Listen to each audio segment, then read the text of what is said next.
It further shows the desperate lengths the Kufuor-Bawumia NPP government will go to manipulate judicial proceedings to unjustly victimize political opponents for cheap political goal scoring. It also confirms the lack of integrity of the Attorney General. The NDC wish to serve notice that early next week, the party shall hold a full-blown press conference and put out incontrovertible evidence on this matter, and it will shock the nation. And they say they will stop at nothing to ensure that Dr. Kesela Toforsen gets justice in court.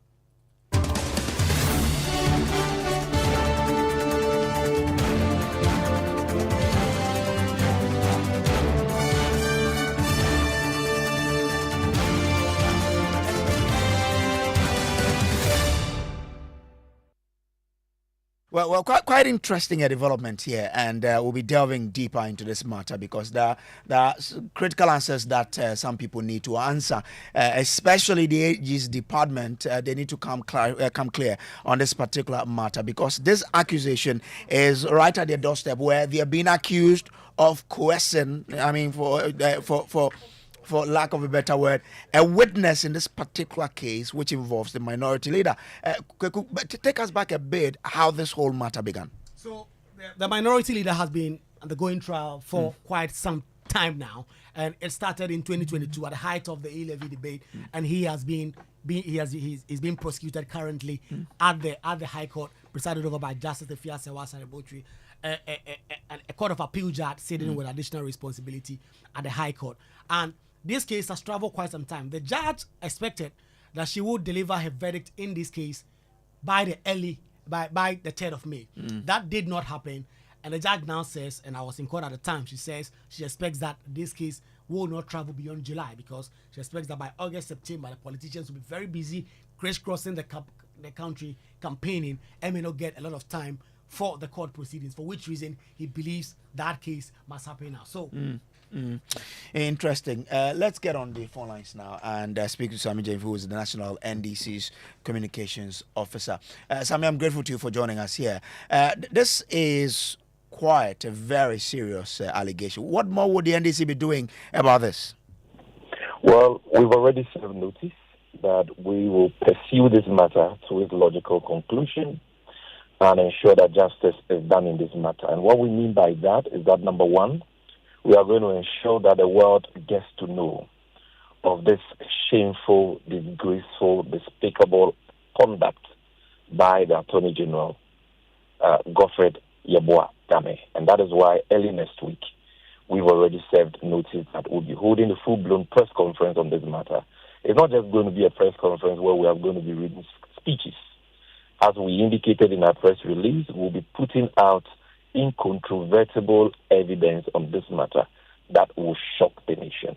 And this is a matter that goes deep. It goes to the very roots of the despotic Akufo-Addo regime and their collaborators in the judiciary. It doesn't involve Godfred Dame alone. The conspiracy to influence a witness in a matter before a competent court of jurisdiction to implicate an innocent man is so disgusting that, I mean, when you look at the evidence, you will be outraged. What kind of evidence do you have that makes you trust the words of these men so much that you conclude that indeed this truly happened? I don't want to put the cart before the horse. We've already served notice. The press conference will be addressed by the national chairman of the party. All the leaders of the party will be there. And we are serving notice that incontrovertible evidence that will put this matter beyond debate or arguments will be put out. It is evidence that nobody can dispute. It is evidence that is open and shut. It is evidence that goes beyond this case of Toforsen. Evidence that will show you the desperate lengths that Godfred Dame and the ruling Akufo-Addo Bawumia NPP government go to pervert the course of justice. The desperate lengths they go just to persecute political opponents for cheap political goal scoring. This is disgraceful. This is scandalous. This is shameful. And I feel sad to be a Ghanaian today that we can have miscreants, devious characters, persons bereft of integrity and honor, occupying important positions of state like the position of Attorney General and Minister of Justice. Clearly, the current occupant of that office doesn't understand the importance of that office and the responsibility on him as an occupier of that office. His conduct in this matter is a breach of the ethics of the legal profession. As you may know, he's a man who, because of the position he occupies, is described as a leader of the bar. But this conduct of Dame is unbecoming of even an ordinary lawyer, not to talk of the leader of the bar. It is also a breach of the prosecutor's code of conduct. It amounts to witness tampering and constitutes the crime, the offense of fabrication of evidence provided for under Section 213 and 214 of the Criminal and Other Offences Act of Ghana. Well, Sammy, you use some words there on the AG, miscreant and all of that. But, I mean, why do you conclude that indeed this man sort of did exactly what the witness is saying? What did he do exactly, so that we can all, understand the point where you're coming from? Well, two things. I can say that because the witness confronted him. This is not something the witness said in his absence. The witness told him to his face in open court that you have been calling me at odd hours. You've been having physical meetings with me at odd hours, impressing on me to skew my testimony. In other words, to give false testimony to implicate an innocent man. And that you are the one who is hell-bent on jailing Atuforsen at all costs. He told him in court. Journalists were there. The judge said, let the records reflect so. Mr. Dame could not dispute that in open court. He could not. And he cannot. In fact, he dares not. Because the evidence against him is so overwhelming that he can't dispute this. He can't say that he didn't call Mr. Richard Yakpa, said accused in this matter, several times at odd hours. And he can't also say that he never met him, sometimes in the night, basically coercing him, forcing this man, harassing him to implicate Honorable Atuforsen for his freedom. That is how bad the case is. It's not like he was just telling him to help his case.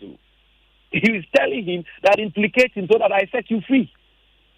These are the kind of devious people, in positions of authority today. And this is what they are doing with the power. That's what happened in court today. Serve enough grounds for the discontinuation of this case. Is this something that you're contemplating on filing for a discontinuation? I am not, a lawyer in the case. Honorable Atuforsen has very competent lawyers led by Dr. Bassett Bamba, ably supported by my good brother Eddie Tamaklu, who is our director legal, and so on. They are studying the evidence we have on this matter. They are studying this testimony of the third accused, which is now part of the record. And I believe they will advise their client on the next steps to take. But for us, this is a matter of considerable public interest. Ghanaians are interested in this matter. Is Atuforsen guilty? Did he commit any crime in the procurement of those ambulances or not? Government says he committed a crime. We have always said he committed no crime.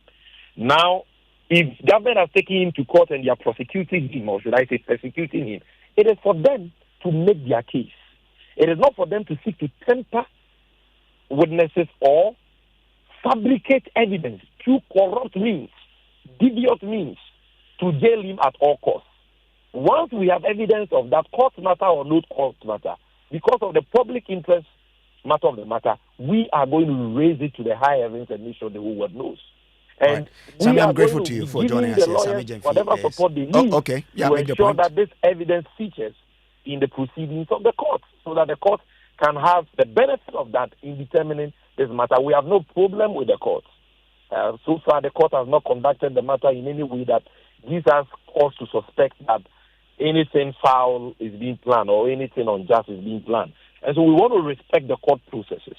But we are not going to be silent about this. Godfrey Dame has gotten away with murder for far too long. His day of accountability, his day of reckoning has come. His cup is full God has exposed his evil works, which he does under the cloak of his office as Attorney General. And it is time for him to face the music. And we are telling him he is not above the law. There is no statute of limitation to criminal acts. What he has done is tantamount to the offense of fabrication of evidence.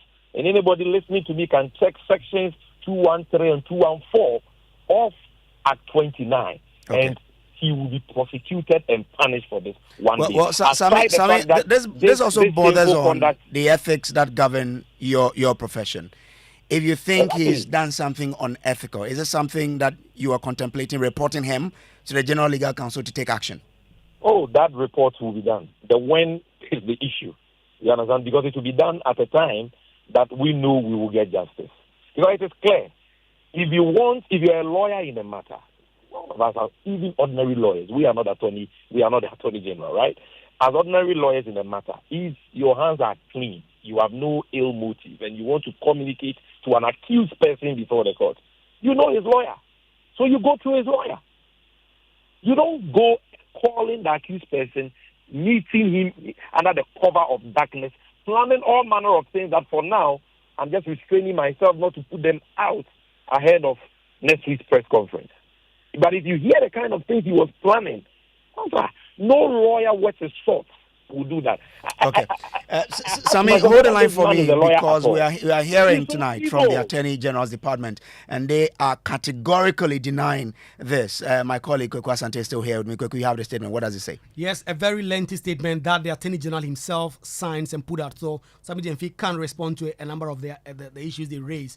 It says, the attention of the Office of the Attorney General and Ministry of Justice has been drawn to media commentary by persons associated with the NDC on an allegation made by the third accused person, Richard Japa, during proceedings in court today, that the Attorney General desired his cooperation in the matter in order to secure a conviction of the first accused person, Cassiel Atufosin. For the record, the Office of the Attorney General and Ministry of Justice categorically denies the allegations and insinuations of the NDC and responds as follows. 1.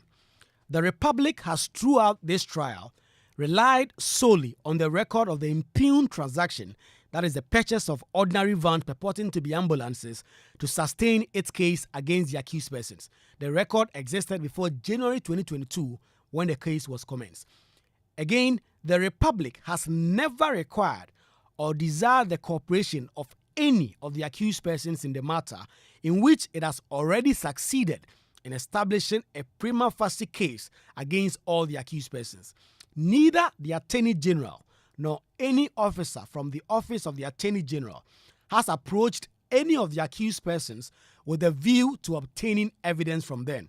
It is rather the third accused person, that is Mr. Jakpa, who is making this allegation, who by various letters dated 27th April 2013, 16th May 2023, 30th May 2023, and 12th June 2023, proposed to the Republic through the Attorney General to engage in plea bargaining or plea negotiation.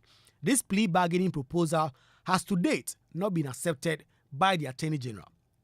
Even though the law on plea bargaining passed by Parliament permits a prosecutor to negotiate with the accused person after a plea proposal has been made, the Attorney General has not engaged the third accused person to give false testimony in this matter. The Attorney General has also come under enormous pressure from all manner of persons for him to discontinue the prosecution of the first accused person, Dr. Cassiel Atufosin, but has not yielded. The AG has video evidence of the first accused person, that is Dr. Cassiel Atufosin, coming to meet him and pleading with him to discontinue the prosecution. This, the Attorney General has refused to do. The Office of the Attorney General and Ministry of Justice considers the latest allegation leveled against the Attorney General as part of a grand scheme by the NDC to put more pressure on him to discontinue the prosecution or to divert attention from the real issues regarding the actions of the accused. The public is entreated to disregard the allegations. The Attorney General remains focused on a zealous prosecution of this case. This is signed Alfred Tuayeboa, the Deputy General and Minister for Justice. Okay, cool. Now, thankfully, we've been joined by Isaac Wilberforce Mensah. He is a state attorney and a spokesperson for the Attorney General's Department. Now, let's thank you and grateful that you agreed to speak to us. First off, I mean, in court, when this allegation was leveled against the Attorney General's Department, what was your response? What was our response? You mean in court? Exactly, yes. Our response is contained in the release which you have just read. And the response is actually quite apt and succinct to the fact that, or it speaks to the fact that it's not the Office of the Attorney General that approached this third accused person in this particular case. We have several letters from counsel or legal representatives from this third accused person, and indeed, the plea bargaining suggestions or negotiations commenced or began from this particular third accused person. And we have also put on record that he's not the only person who has approached the Attorney General or the Office of the Attorney General for such negotiations to take place in their favor in respect of this. So there's a response that you gave in court as well. We'll get to that matter pretty shortly, but this is quite a serious accusation to make against your department. How is it an accusation? You've tried to explain your point, but what steps will you take about this matter going forward? You've explained that you are not to be accused. You don't accept what is being leveled against you, but what will you do going forward to ensure that this is really clear? You accuse a person of doing something wrong. The question now is, if indeed what happened in court indeed happened, the question is, has any wrongdoing been done? That is the question.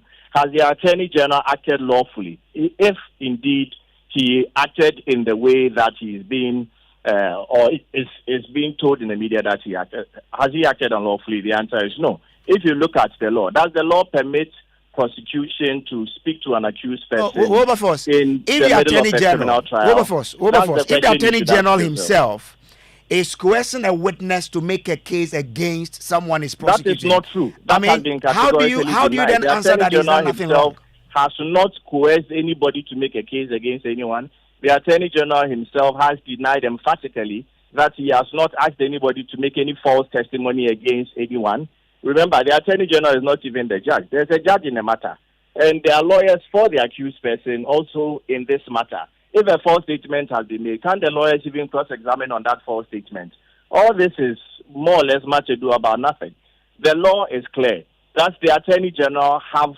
Is it proper? Is it legal for the Attorney General to speak to an accused person in such a matter, to engage in negotiations in such a matter? And what happened in this instance is that it is the third accused person, not him alone. And I repeat, not him alone. I'm asking you that you say, Wilberforce, hold on for me. You're saying that even if the Attorney General did what he did, which is what is in the public, did he do something wrong? And you answered no. And I'm saying, I'm asking you that if the Attorney General, according to the third accused, went in there...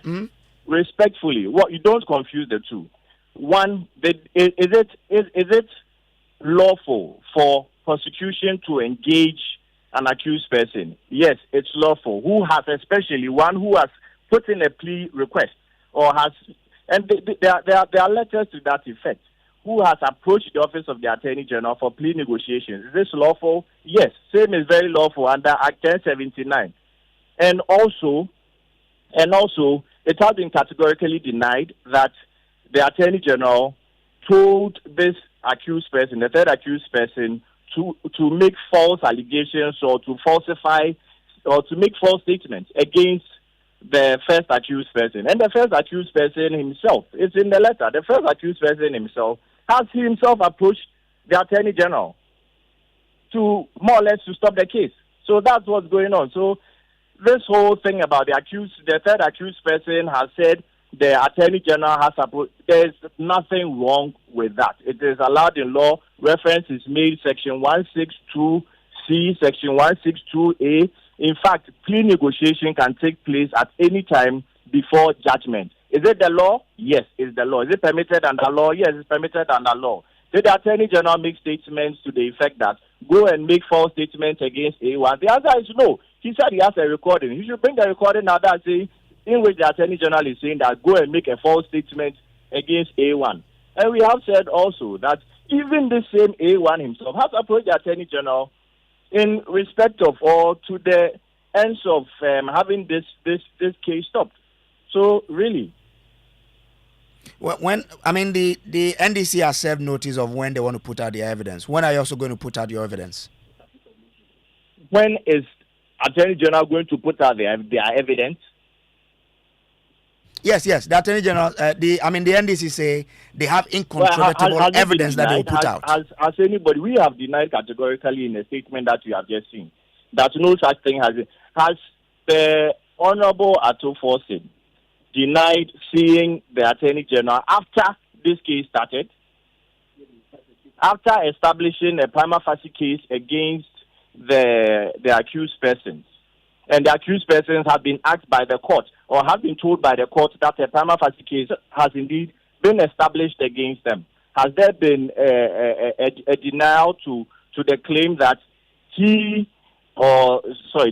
first accused person approached the Honorable Attorney General after a case has been established against them and same declared by the court that a case has been established against you? So put up a defense? Well, Wilberforce, I was asking that once the NDC, they have said clearly that they have the evidence and they'll put those evidence out shortly. They've given notice that next week they will do a news conference. I'm asking you, when will the AG put out your own evidence? Has anybody denied this? If it becomes necessary, if the Honorable Ato Forsin denies, or if the first accused person in this case denies that he never went to or he never approached the Attorney General for this matter to be stopped, especially after the court has established that a case has been made against him, then we can put out the tape. But as at now, the focus of the Honorable Attorney General, in fact, the focus of the office of the Attorney General is to make sure that justice is served. The concentration is on the trial, and that's why the Attorney General himself, as you speak right now, he's working. So that's why the focus right now is on the matter of causing financial loss to the state. I believe the citizens should be interested in, seeing justice being served. So this matter it seems like it's only detracting from the substance in court. The substance in court is that there's a trial for focusing on causing financial loss to the state.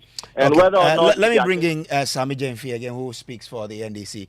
Sami, the AG's department has categorically denied this. Surely you have to take the words of the Attorney General. I'm surprised that you describe this wishy-washy statement from the AG as a categorical denial. Here is the spokesperson of the AG telling you that the AG has never met the third accused person. Then in the same vein, he turns around to saying that, even if he met him, is that against the law? Clearly, can't you see that this man is double-speaking? Can't you see he's double-speaking? Did he meet him or he didn't meet him? And I'm surprised that Wilberforce, who is my good friend, he was my mate at the law school, we all called to the bar on the same day. I'm surprised that he would say that if the Attorney General actually met that third accused, it's not against the law. Who told him that? Has he forgotten the law we were taught in school? He should go and read the Legal Profession, Professional Conduct and Etiquette Rules 2020, LI 2423. Specifically, Rule 13, Communication with Represented Person. It reads, a lawyer shall not approach, communicate, or deal with a represented person on a matter, or B, attempt to negotiate or compromise a matter directly with a represented person except through or with the consent of the lawyer of that represented person. And you can go on and on and on. But here the AG's department referred to the third accused coming in on the basis of plea bargaining, and they say the law allows the AG to meet this person. Wait, you will see the evidence that will come out. You see, he can't tell you when they will put the evidence out. You will see. Is it part of plea bargaining to call a witness into the residence of a sitting Supreme Court judge and get him to falsify evidence? fabricate evidence to implicate another accused person? Is that plea bargaining? Is that the understanding of plea bargaining? Or they think that they can get away with every crime? They think that people are so gullible. Well, they are mistaken on this one, because this is smoking gun evidence, open and shut. There is no way that these, communist inferior tactics will succeed in obfuscating issues. It's very clear, because he was not engaged in any plea bargaining. Do you engage in plea bargaining in the night under the cover of darkness with an accused person who is represented by a lawyer in the absence of his lawyer, in the residence of a sitting Supreme Court judge? Is that how plea bargaining is done? What do they take us for? They think we are some zombies? You see, this man has been caught hands down. Now he wants to engage in equalization, that somebody came to see you. Is that enforcing a lawyer? Is he governed by... Well, Sammy, the AG says Atufosin rather approached the Attorney General as to talk him out of the case, to try and drop the case. Did Atufosin go to meet the AG? It's not a witness before the court. This is not before the court. We are talking about matters before the court. As for cheap talk on media, anybody can say anything. No, Sammy, did Atufosin meet him or he did not? Gave this testimony in open court in the presence of the Attorney General. You asked the spokesperson Wilberforce, what did the Attorney General say to that in court? Not in a press release. In court. What did he say? Was he able to deny it in court? Well, Sammy, you heard him there, but I'm asking you now that the AG says Atufosin approached the Attorney General to talk him out of the case, to try and discontinue this case. And I'm asking, did Atufosin really meet the AG to tell him or convince him to drop the case? And I'm saying these are the words of a sinking man who desperately wants to engage in equalization. Assuming without admitting that what he's saying is even true, Atufosin is not bound by the ethics of the legal profession not to communicate with the prosecutor. He's not a lawyer. You understand? And this matter is not evidence before a court of competent jurisdiction. Is not part of the record of proceedings in court. It is just Godfrey Dame's, words. Now that he's sinking, now that the sins have found him out, we can't place any premium on it. What we are speaking about today happened in open court, and my lady said it should form part of the record. The Attorney General could not deny it. That is a material point here. Okay. All right, Sammy, I'm grateful to you. But Sammy, you mentioned a certain Supreme Court judge that the witness met the AG before that. Who's this judge? I mean, you've mentioned that it's a Supreme Court judge. So who? Come again? You mentioned that this meeting happened in front of before a Supreme Court judge. You want us to do next week's press conference today? Just wait. You will see. Oh, no. I mean, once you mentioned it. Oh, no, anyway, no. I'm grateful to you, Sammy, for joining. I'm just giving you let me bring in Wilberforce here. Wilberforce, now you've put out a statement, but this case is still before the court. So what is the AG planning to do beyond the statement you've put out? Sorry, I didn't hear you. Please speak louder. I'm saying that this case is still before the court. So beyond your statement, what is the AG planning to do on this case, in court? Proving guilt beyond reasonable doubt. But it's also good that, okay, so one, I never said that, or I never denied that the Attorney General met with the third accused person. And two, it's very important to note that in Sami Jemfi's own explanation, Sami Jemfi is a very good friend. In his own narration of the matters, he did say that they met in the house of a justice of the Supreme Court. So, I mean, how shady is this? To paint the picture of meeting under cover of darkness, and in the same narration, you say that they met in the house of a justice of the Supreme Court. And in any case, it's also important to note that directly, Sami Jemfi has admitted that Atufosin indeed came to the house of the Honorable Attorney General to plead, more or less, after a prima facie case had been established against Atufosin and the third accused person. Wilberforce, I'm grateful to you for joining. Wilberforce Mensah is spokesperson for the Attorney General's Department. Sami Jemfi is the National Communications Officer for the NDC. I'm grateful to you, gentlemen, for joining. Well, up next now is Newsnight.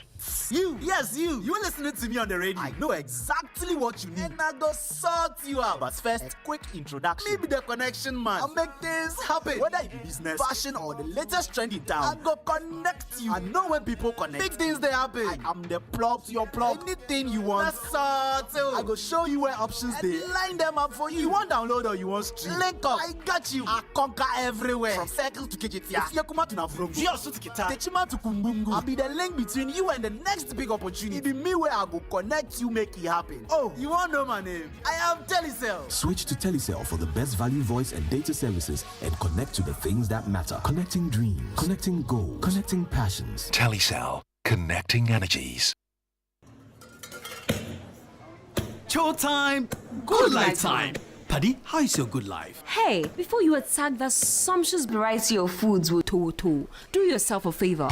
Wash your hands with soap under running water, your bowl before you eat, and at all other critical moments. That is, before you cook, after you visit the toilet, change your baby's diaper, and when you return home from anywhere. Let's all come aboard Good Life by washing our hands with soap under running water and at all other critical moments to keep the germs away from our family. Good Life, live it well. It's an everyday thing. Good Life from Ghana Health Service and partners with support from USAID.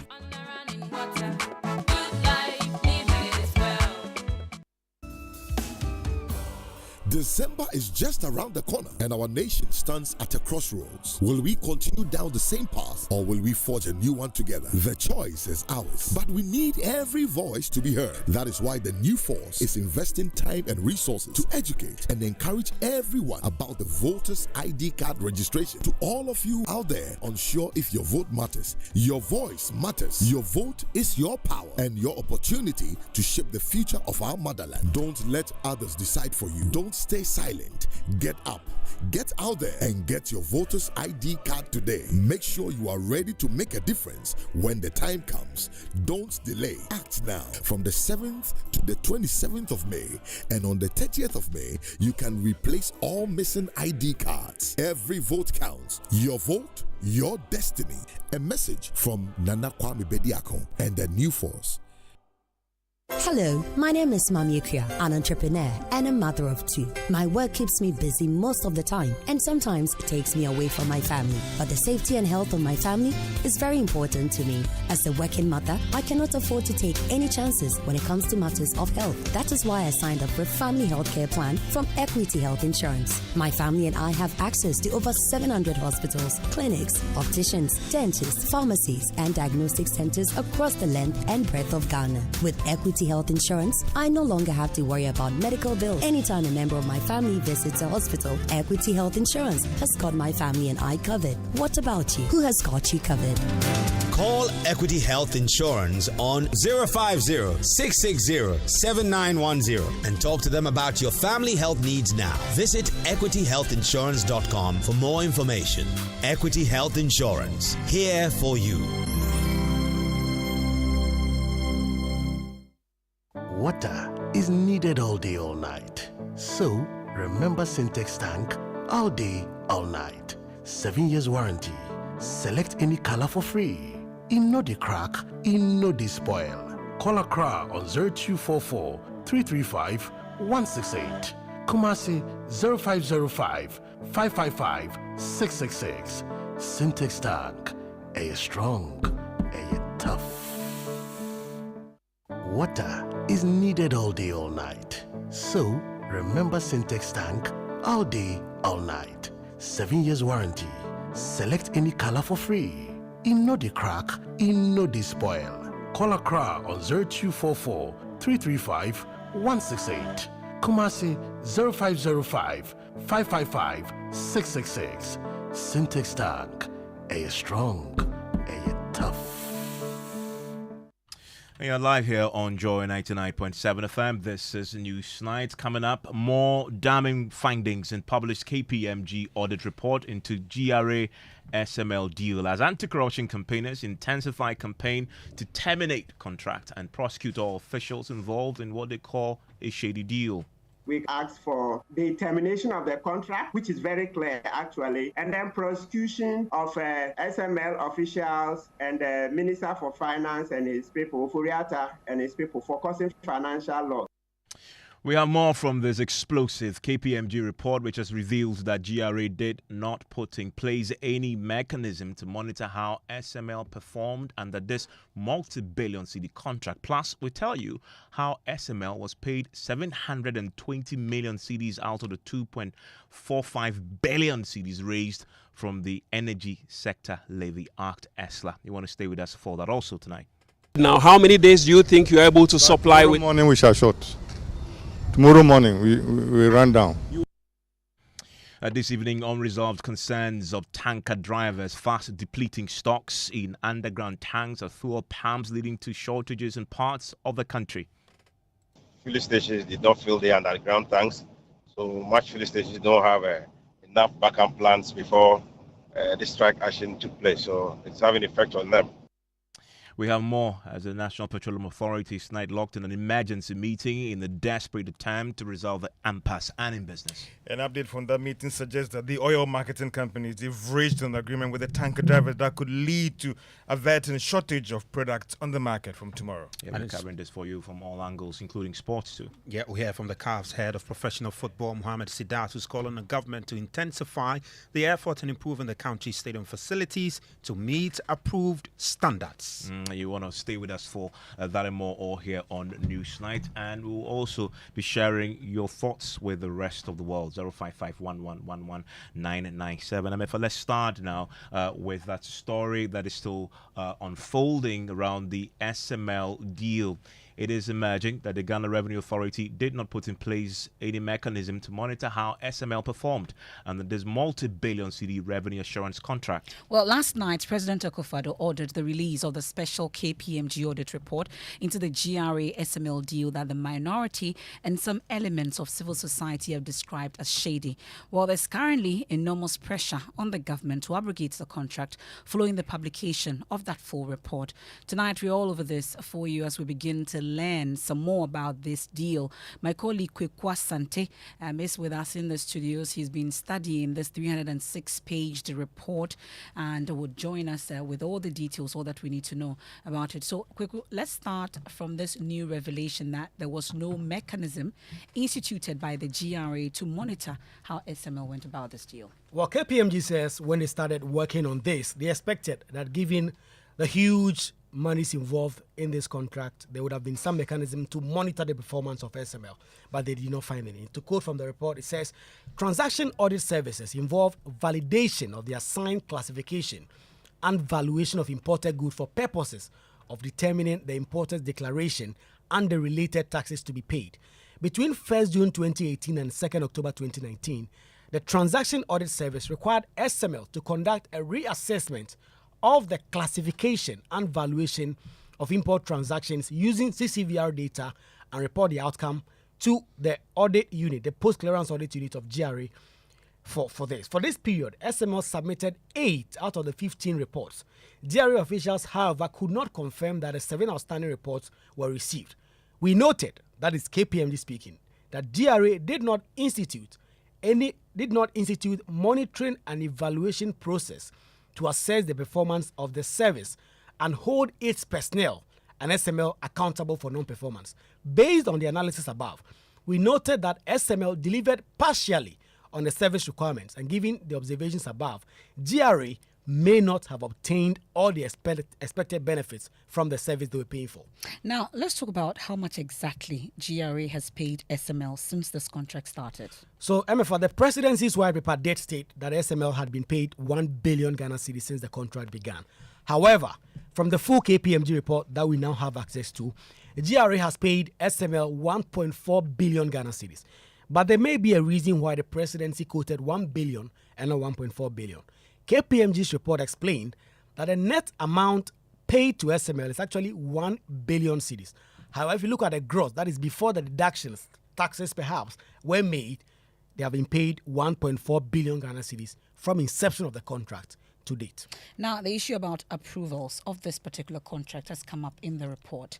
Let's talk about which agencies they were supposed to get this approval from but did not do. So 3 levels. First, there should have been a board approval culminating in a parliamentary approval, but ultimately first they needed to get PPA approval. Let's start from Parliament. Section 33 of the Public Financial Management Act provides, quote, that an entity must seek ministerial and parliamentary approval when it is entering into an agreement with financial commitment that binds the government of Ghana for more than 1 year.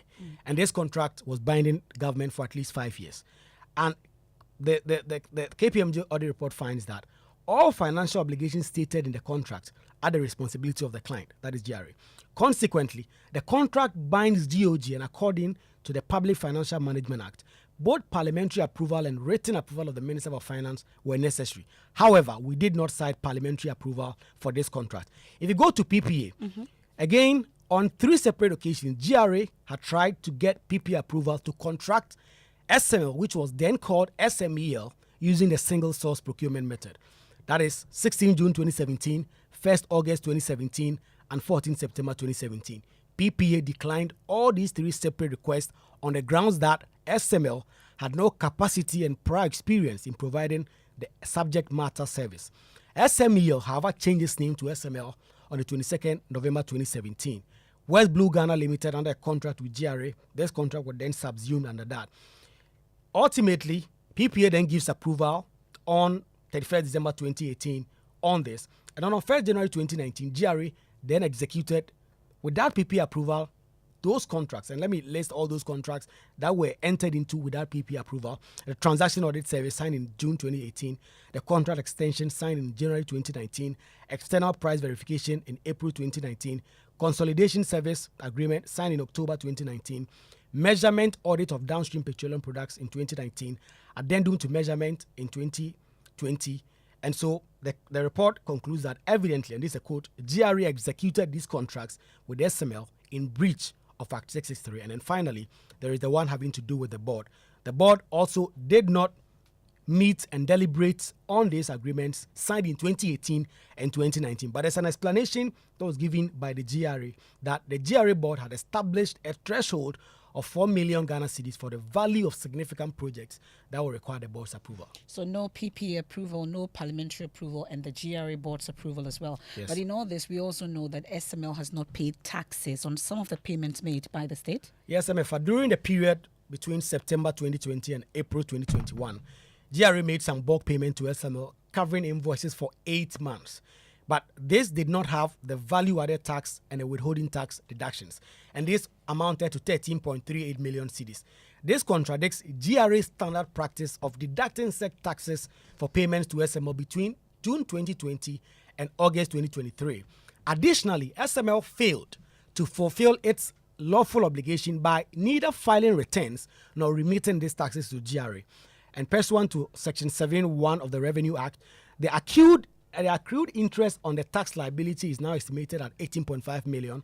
And in total now, SML owes GRA 31.88 million Ghana cedi. KPMG says they have informed GRA of this, and GRA have since reached out to SML to claim this outstanding amount. But this same report put together by KPMG reports that SML did some work that has led to some increase in revenue to the state. Let's talk about it. Yes, according to KPMG's report, based on the analysis using ESTLA reported liftings at the pre-SML average in the table they provide in their report in a schedule, the incremental reported volume that is attributable to the volume of SML is determined at 1.7 billion litres for the period. This worked to a monthly average of 38.6 million litres per month.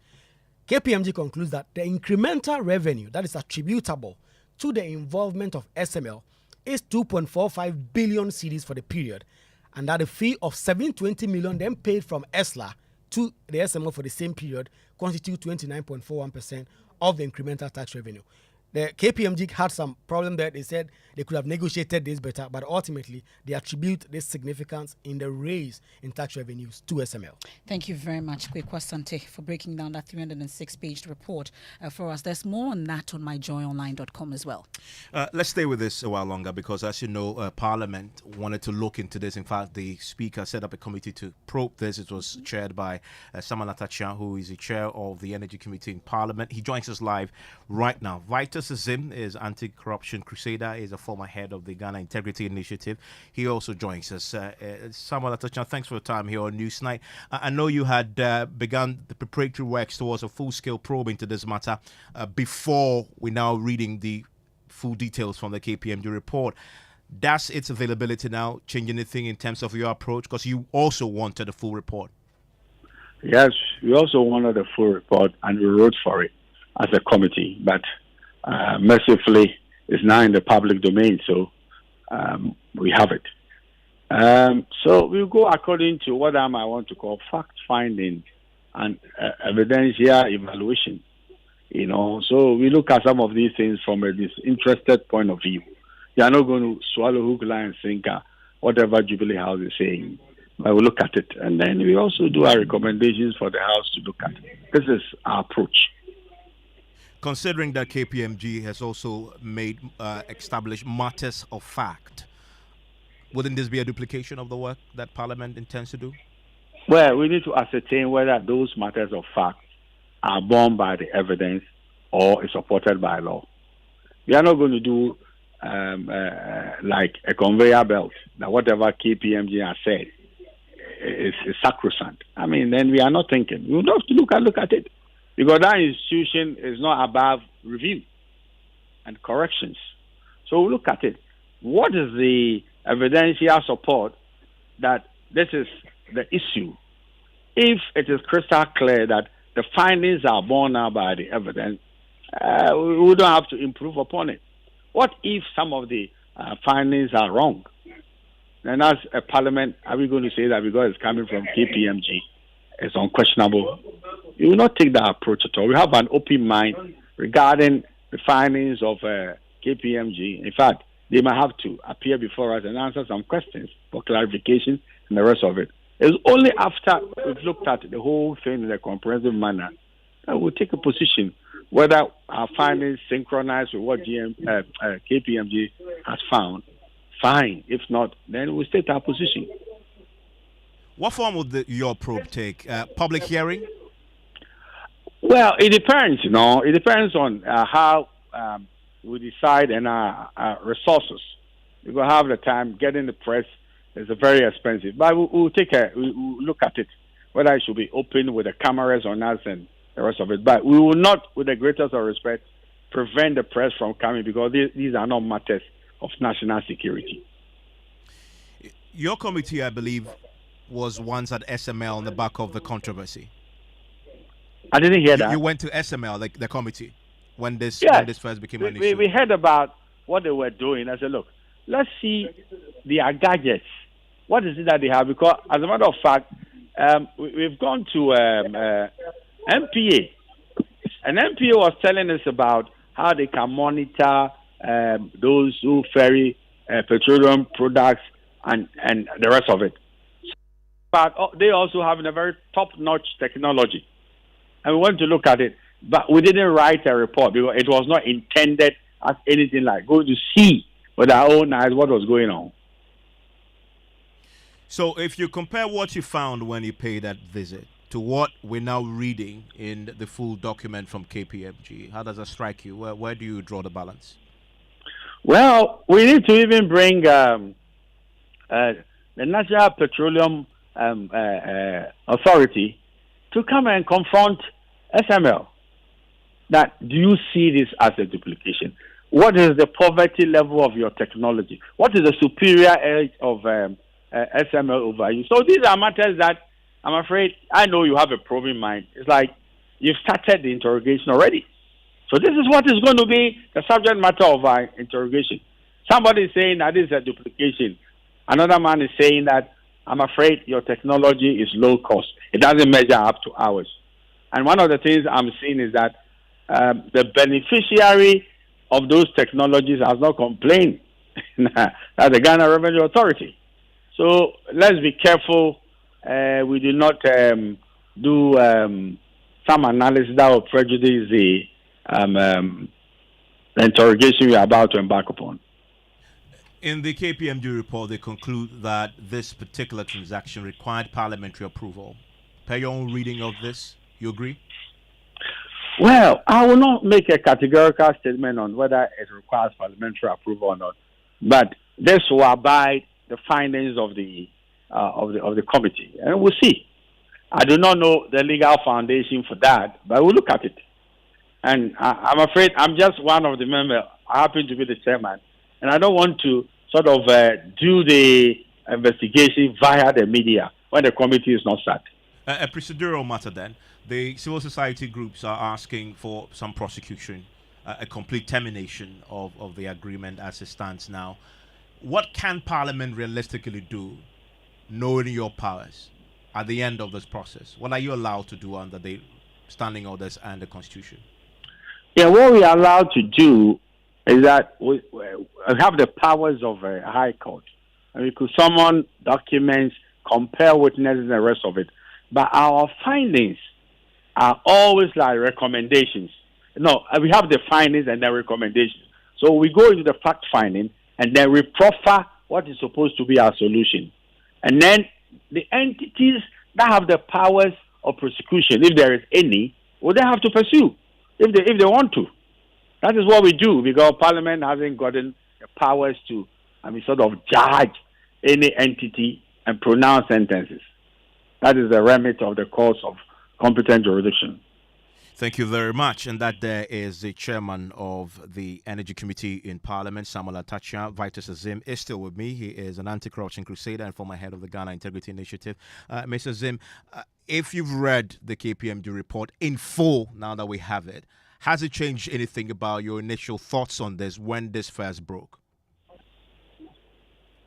I found it funny that a company that is claiming to help GRA clock leakages of revenues is found to have avoided or evaded payment of taxes to the very company that was his client.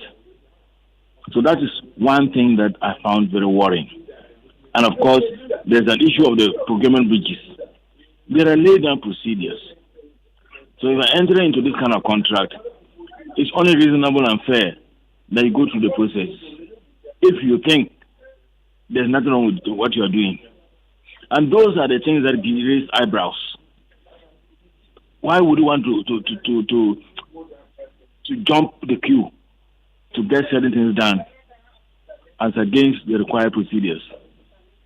So I haven't read the report, but these are the two things that I noticed.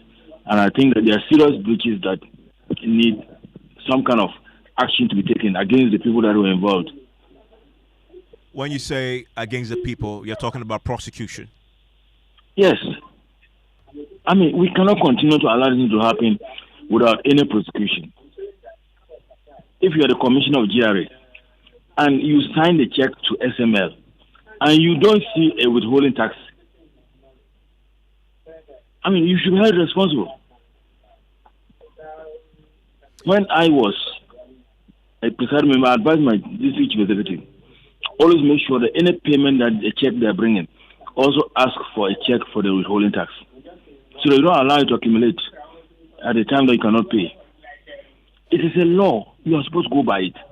Why would you, and especially you claim that you are going to help GRA to sort of plug the leakages in revenue mobilization? What does it mean if you yourself are not doing it? Thank you very much. That is Vitus Azim, is the anti-corruption crusader. He's also the former head of the Ghana Integrity Initiative. I want to hear from you on this story and also the story surrounding what happened in court today in the case Elato Forcing matter. Still live here on News 90s on Joy 99.7 FM. Now, the 3-day-old strike by the Ghana National Petroleum Tanker Drivers Union is starting to bite hard, with some filling stations in the Western, Eastern, Greater Accra and Ashanti regions reporting depletion of stocks and in some cases shortages. And if you're experiencing that also tonight, please reach out and let's hear from you. The drivers laid down their tools on Tuesday, May 21st. They're demanding approval of a policy to improve their salaries and working conditions, which they say has been pending at the MPA since November 2023. The drivers are this evening revealing that the situation is already affecting the availability of petroleum products on the market. We'll hear from the National Vice President of the Tanker Drivers, Sunday Alabi, shortly. But first, my colleague Latif Idrisu has been checking the situation in Accra and is in the studio with me. Where did you go and what did you discover? We went across the national capital and rounded up at the Nima Guelph Field Station, where we got in touch with the manager. Now, the revelation is that most of these gas stations did not get much in stock because they didn't expect this strike by the tanker drivers. As a result, the stock they have are running out. One of them we spoke to said by end of day today, if they don't get any supplies, they're going to run out come tomorrow. Oh, the problem is that since yesterday we've not received any product.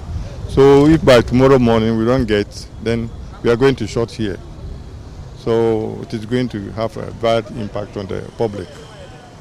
So per the average and the estimates based on the sales you've had over the years, with what you have underground right now, how many days do you think you're able to supply with? Tomorrow morning we shall short. Tomorrow morning we run down. You will run out by tomorrow morning, yeah, if you don't have any fresh supply. Yeah. Would that affect what we see on the board? I mean the pricing. How is that going to affect the pricing going forward? In what sense? So now we see 14.55 for Super XP. Yeah. The point I just want to establish is if we get to the point where there is a huge shortage, is that going to affect the prices at the pump? The price is not affected. It's not affected. What about motorists, though? Yeah, motorists are queuing. Share the concern that this may become an issue for them. Yeah, they are queuing up and trying to stock up before the impending run-out takes effect, and they've been raising concerns about what this will mean to them if indeed the tanker driver do not meet an agreement with the other stakeholders. Okay, thank you very much. And many of you have already been reaching out to us about this. We'll hear what you've been saying and your experiences. I want to bring in my colleague Nana Boache Yadom, who is joining us right now from the Ashanti Regional Capital. Nana, what is the situation in the Ashanti region?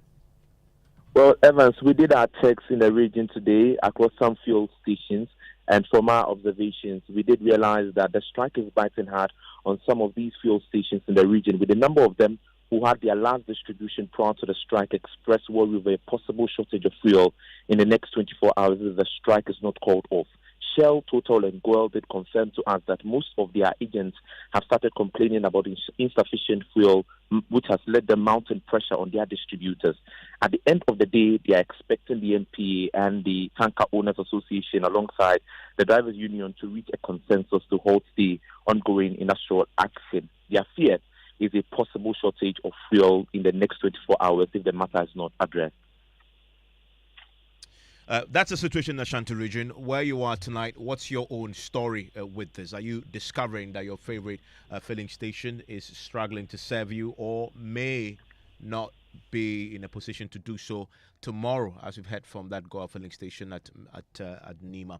I will hear from you pretty shortly, but my colleague George Afe is with me in the studio. And George, you've also been working your own sources around this particular issue, and the meeting we know is underway with the MPA. With all the players in the industry. And the sense you get in is that there may be some resolution. What we are picking up is that in quoting directly the Chief Executive Association of Oil Marketing Companies, they have been making some progress, and it looks like the tanker drivers are going to return to work tomorrow. I'll be getting you more details at that one. And banking chiefs expect the Monetary Policy Committee of the Bank of Ghana to keep the policy rate, as that could go a long way to help deal with interest rate challenges on the market. The business news on Newsnight is brought to you by MTN Business. Welcome to the new world of business. Is a stage and we're all players, playing the supporting role. The title of my poem is Playing with rhythm. Si, Playing the lead. Playing to win. Playing with gusto. Playing for the sheer thrill until the curtain falls. Because every journey begins with play. Kickstart yours with MTN. So, what are we doing today? MTN. Son, we are so proud of you for setting up this hospital. I really love those hospital beds and waiting chairs. By the way, did you import them? No, Dad, I didn't. I actually got them from Kindle Books and Stationery right here in Ghana. Wow. We also bought our office supplies, safes, executive desks and chairs from Kingdom, and they gave us expert advice on how to set up our office. Guys, that makes 3 of us. I also got our sofa and bedroom sets, plus our dining hall furniture for our new home from Kingdom. Wow, Mom, that makes 4 of us. I usually get my stationery items from Kingdom, and my teacher also mentioned that our classroom furniture was provided by Kingdom. So there you have it. Whenever you're thinking about setting up an office or acquiring furniture for your home, etc., Kingdom Books and Stationery should be your first point of call. With over 40 years experience in the industry, we stock and supply a wide variety of globally sourced office and home furniture, stationery and equipment. Visit our head office, Osu Akwaje, or our office near the Osu Stadium. We're also in Tema Community 1, opposite Olam SHF, Kumasi KNUST campus, UCC Cape Coast, and now at the Marina Mall, Airport City. Or call us 0302 764101, 764209, or 762792. Visit our website www.kingdomgh.com.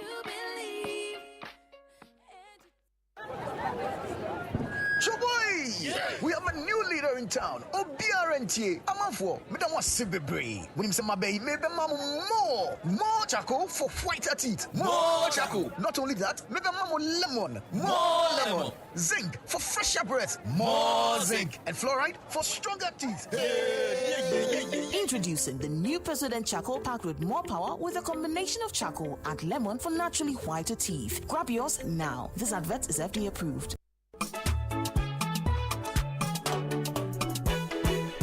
Dear citizens of Ghana, are you 18 years and above and of sound mind? Are you a first-time voter?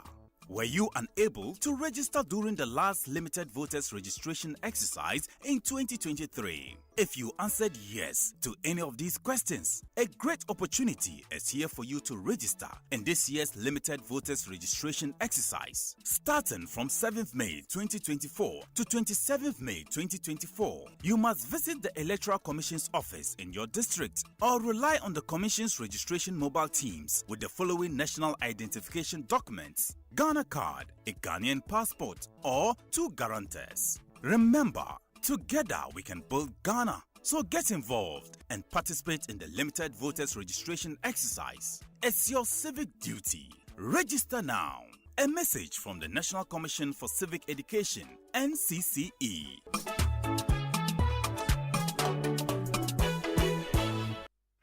Hello CEOs, the 8th Ghana CEO Summit and Expo is set to take place on May 27, 2024 at the Kempinski Hotel from 9 a.m. till 5 p.m. Since 2016, the summit has led impactful business leadership. Renowned for satisfying CEOs' needs, it offers actionable perspectives, strategic insights, and business opportunities. This year's theme is reigniting business and economic growth, charting a path forward, economic diversification, and artificial intelligence transformation. The summit promises CEO business cases, high-level dialogues, masterclasses, keynotes, and plenaries. The event is also a platform for the Ghana CEO Excellence Awards, celebrating outstanding business leadership and innovation. Former distinguished guests include President Nana Akufo-Addo, Vice President Dr. Mahamudu Bawumia, and ex-President John Mahama. Secure your spot at GhanaCEOSummit.com and contact 0546 391970 for enquiries and sponsorship. Powered by the Ghana CEO Network in collaboration with Deloitte, PwC, Ministry of Public Enterprises, GIPC, and Multimedia Group. Terms and conditions apply. Hello, Ghana. Are you tired of the same old political rhetoric? Do you believe it is time for a change that truly represents the voices of our youth, women, and children? I present to you Nana Kwame Bediako. He is a visionary leader with a passion for making our country better through innovative industrial revolution. Together, we can change the political narrative and create a government that truly represents the interest of all citizens. Join this journey to build a better and inclusive future for all by contributing to our Save Ghana Fund campaign. Your support, no matter the amount, is not just a donation, it is an investment in the shared desire for a more prosperous, equitable, and better nation. To donate, visit www.nkb.com.gh or dial *887 *2024 #. Thank you for your support. It's a live here on Newsnight. It's on Joy 99.7 FM. And George, just before we went for that break, we were talking about the tanker drivers' strike, which is beginning to bite hard. We've heard from Greater Accra, that Gulf filling station, but also from the Ashanti region. Across the country, though, we're getting reports that this is beginning to take hold, particularly in the western, eastern, and the Ashanti regions. But you have an update because there's a meeting tonight to try and resolve this before it becomes a national crisis. So, Evans, what we are picking up is that they've made some preliminary agreement with the tanker drivers, a move that could lead to them returning to work tomorrow. Now, that's according to the chief executive of the Association of Oil Marketing Companies, Dr. Riverson, upon who disclosed this to me. Now, this is what we are picking up from him as well. That is currently in this meeting. We understand that the fine details of the agreement are being worked out. However, what we have picked up is that this is just an initial agreement reached with them, and that could lead to them returning or resuming work tomorrow. And they are now working to finalize the agreement in terms of their consent that they've raised that had led to this meeting being put together by the National Petroleum Authority, the bulk oil distribution companies, and also the Association of Oil Marketing Companies in trying to resolve all their contents. Let's move to other stories. And meanwhile, the Chamber of Petroleum Consumers have maintained that there are still some deep industry concerns that still needs to be dealt with. Duncan Amwa is the Executive Secretary of the Chamber, and he's been giving us more details on that one in terms of their concerns he's been raising. Things that even if they make progress today, those issues about service conditions, they have to be dealt with, Evans. And this is a very serious issue because it appears that even though they are making some progress, all right, if they don't deal with these issues, it could come to a situation where the full attendance in some areas. Let's listen to Duncan Amwa. He is the Executive Secretary of the Chamber of Petroleum Consumers. Train or recruit his driver, and then another agency comes into play. It's just like working with Commercial Bank or, Cal Bank. And then Bank of Ghana saying, workers of Cal Bank are saying, their salaries are not coming on time, so Bank of Ghana is going to deduct money from Cal Bank to pay, Cal Bank staff. It is not done. Unfortunately, that has been the negotiation that has been ongoing for a good number of months now. So we are not surprised that when it came to the implementation itself, it was fraught with issues, difficulties. They cannot. So they've come to a dead end, where now the drivers are convinced that if the NPA was deducting money from source, from the transport operators or union, 13%, I'm told, then they will have a pool of funds which will go around. The challenge therein is this. Transporter A may be paying his driver 4,000 Ghana cedis at the end of the month for 4 trips. Transporter B may be paying his driver 3,000. Transporter C may be paying his driver 4,400. If you say you are going to put money in a pool and pay the drivers, are you giving them a flat fee, flat rate, salary? And that is Duncan Amwa saying that there are still some industry concerns. And news coming in is that the tanker drivers and the Association of Oil Marketing Companies have made some progress in that crunch meeting currently ongoing. That could lead to these drivers resuming work tomorrow. And that is according to the chief executive of the Association of Oil Marketing Companies, Dr. Riverson, upon. Two other stories: in the acting managing director of Absa Bank Ghana, Adok Pega, is expecting the Bank of Ghana's Monetary Policy Committee to keep a strategy of maintaining price stability in the economy. According to him, this is a reason for the committee to maintain its policy rate at the current level. He's been speaking to Joy Business after addressing clients at the risk management seminar on corporate investment at Absa Bank Ghana. The committee began meeting to assess the health of the economy earlier this week. Let's hear more from the acting managing director of Absa Bank. No, I think Bank of Ghana has been working towards price stability, which means that ultimately the rates will be trending down.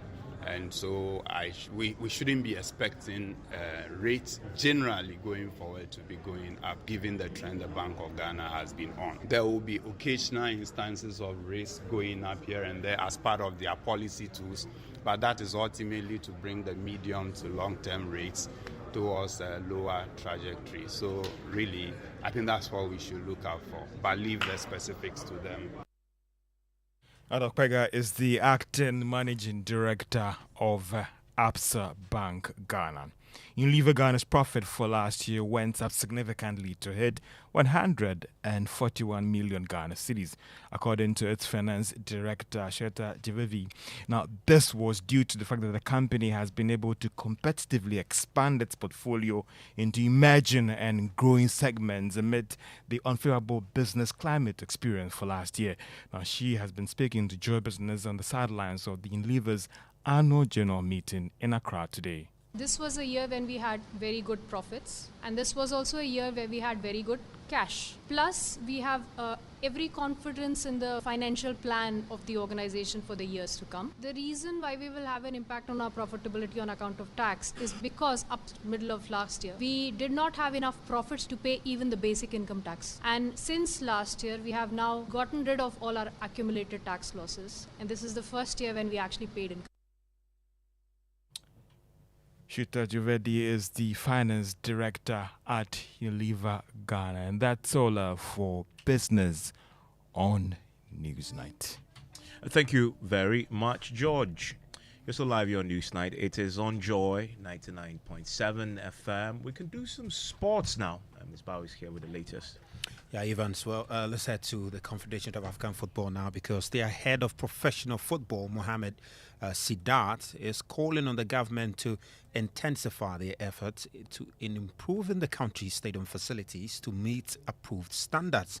Now, with Babara Stadium being the only facility approved for Black Stars matches, Sidat is expressing concern, saying that the country must look to change that situation. Ghana, we only have one stadium approved. So we need to push these countries to have more than one stadium approved, so they can rely on several facilities, not just one. Because imagine if there's a force majeure situation and the pitch is damaged in Kumasi. What's the solution? No other solution. That's why now we want to push the stadium authorities, the governments, to at least start to consider alternative stadiums when they are planning. But then they should come to CAF. They should contact the federation, because we are the technicians. We can support you. Well, he also called for better collaboration between government and CAF, especially in the renovation of sporting facilities, to ensure that they meet the standards required. One of the issues we are finding is renovations are going on across the continent. The federation is not involved. CAF is not involved. At the end, they call us to come and check the stadium. The stadium is still, even they spent billions, they spent millions, and the stadium is still far from standards, because it was the football entities who know how a stadium should be renovated were not involved. So we have a dilemma now. It's on this aspect of yes, the stadium authorities wanting to do the job, but not consulting FIFA, not consulting CAF, and not consulting the federation. That's Mohamed Sidat, the CAF's head of professional football, speaking earlier to Maestro on Asempe's Ultimate Sports Show. Well, events we are building up to the Hit FM Rep Your Jersey coming up on the 1st of June at the Aviation Social Center. And tomorrow is going to be some Rep Your Jersey event here in the offices. And hopefully you would don United Jersey. Yes, of course. I mean, United Jersey. And it's going to be an activity too. We're going to hand football to the ladies and the men, whoever dons a jersey, to juggle and see how many of that you can do. Okay. Events. I'm very good at that, though. Oh, really? Oh, yeah. Okay, we'll see. We'll see. I think Manchester United obviously needs to consider signing me for next We'll count season. I'll do better than Rashford, for example. So, yeah. I want to see between you and Papani who is going to win in that race. Papani can't even move to save his life. Oh dear. Can't kick a ball to save his life. That's what we have for you in sports. Well, thank you very much. And that's it for sports. So we'll be sharing your thoughts with the rest of the world pretty shortly. Send me a WhatsApp, 055-1111-997. Now, do you know the Kofi Annan beach? It's in Teshinungwa. Have you been there? Well, that area has become a dumping ground for tricycle waste collectors, commonly known as Aboboya Bola cars. Now, residents are asking authorities there to address this escalating problem. In today's edition of Filth Exhibition, my colleague Sweetie Abochi shares the distressing story of a family overwhelmed by the growing filth in their home. Beautiful, isn't it? But what if I told you that I can barely breathe? And these rocks are the only beautiful things to see where we are right now. The back view of where we are. Welcome to the home of filth. Where are we? A home of families. Let me tell you the story. Just about 100 meters from the sea and the filth, our settlement. People actually live here. I count about 4 houses. But let's find out from the residents how this is affecting them, what they want the government to do about it. Here we are in Accra. Explain to me how this sanitation situation is affecting your home. This place there is affecting us. It's true that you've come and there's no fire and there is rubbish. Every day there is fire, smoke. Every day. We came to meet it here in the middle of the night. Sometimes I wake up and see people there. And the AMA or sanitation people, they've come here before. They say I haven't been seeing anybody here throwing rubbish here. Even they are accusing us of we are those who see this baller. How can we alone? Auntie, we are bad time. In where way? Yeba agree un sen crofon ni na mo Kojo mo nan we chire ho ne ade nyina. Asembe na woka efa ho. E na say aban etie wa asembe na woka chire no. The things we see here are just horrible. Sometimes my children and I sitting out here like this, cooking, and people come to dump rubbish right here and burn it. The smoke drives us inside sometimes when it gets uncomfortable. If you've ever wondered, much like myself, about the final destination of these tricycle rubbish operators, popularly known as Aboboya Bola cars, then it would interest you to find out that for most of them within the Teshinugwa communities, this here at Staff College is a final destination with no consideration for the human dignity of the people who live here.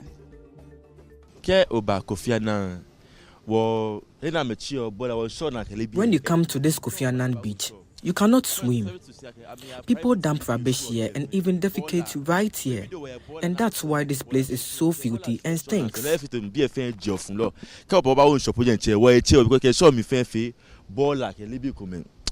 bad because it's so unacceptable.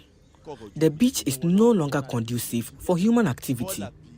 So if the authorities can do something about it for us, we will appreciate it.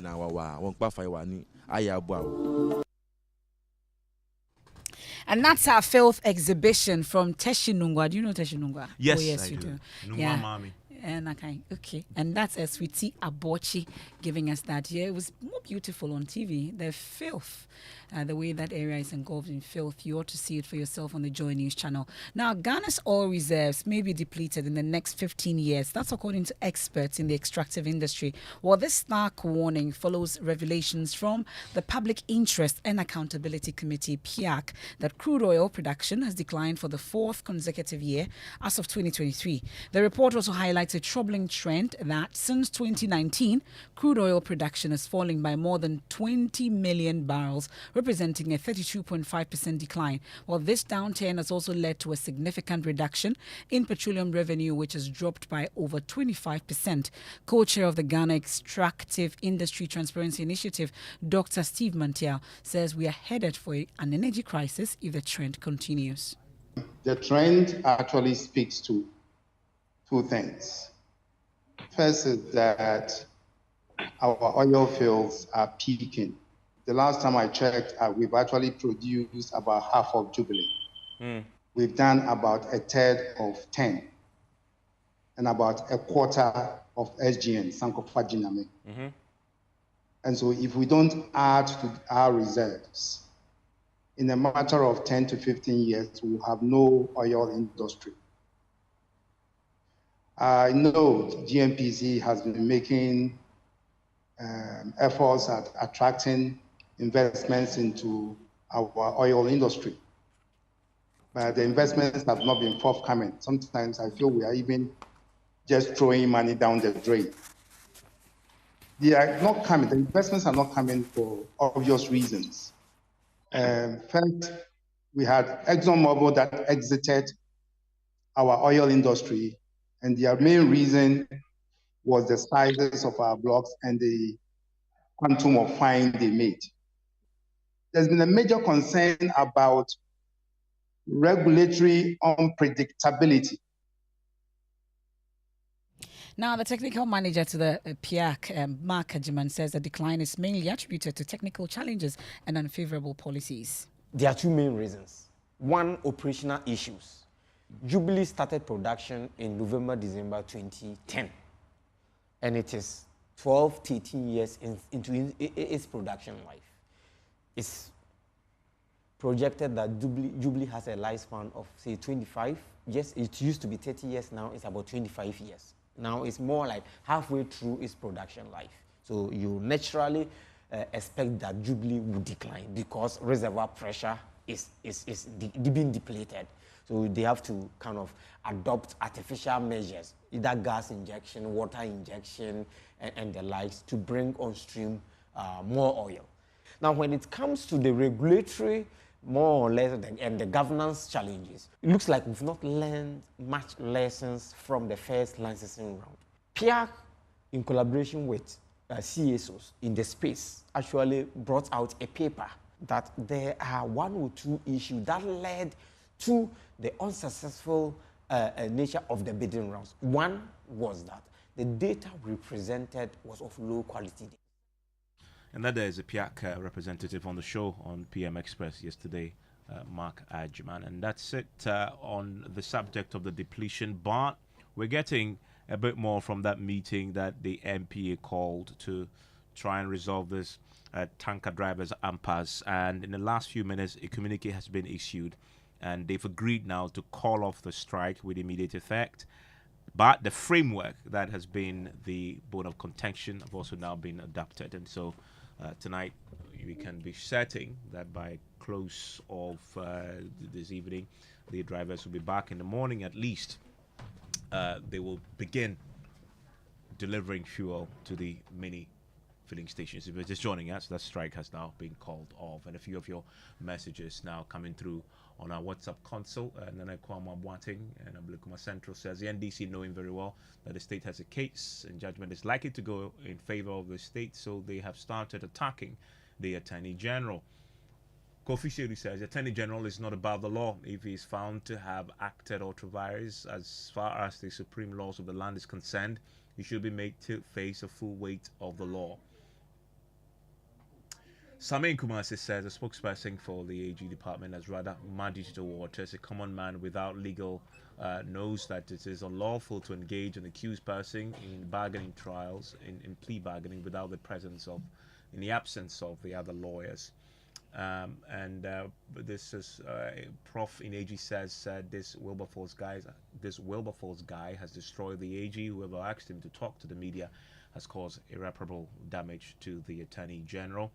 And a final one from Nana on the Spinkters Road says, I thought I heard Atacha saying on your station that he visited SML premises and they are doing a fantastic job helping the GRA, and that Manasseh was shooting down a wholly Ghanaian company.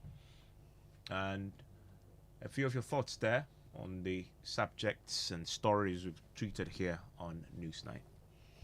Well, and some of the messages there here on Newsnight. I think that's about it for us here on Newsnight tonight. And there's more when you log on to myjoyonline.com.